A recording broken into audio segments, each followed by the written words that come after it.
arrintan runtii aan aad iyo aad runtii maanta i keentay oo aan aad uga damqaday waxa weeyaan gabadhan walaasheena oo muxuu ahayd hana mire waxaan lahaa in loo mahad celiyo oo weliba maxay ahayd ilaa heer loo geeyo madaxweynaha Soomaaliya ama mas'uuliyiinta qaranka waxqabadkeeda ay ahayd waxa dhacay waxa weeyaan magaca gabdhaha Soomaaliyeed ayaa gabadha hana ah kharash iyo wixii saxan lahayn wax walba waxay ka soo dhameysay imaaraadka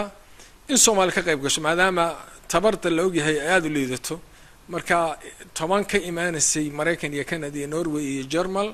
iyo Denmark dhinacaas in muxuu ahaa loo diray tigidhadii inay soo dhoofeen oo yimaadeen imaaraadka nasiib darro waxa dhacday marka in gabdhihii la yiri ma ciyaar karaan way Soomaali ma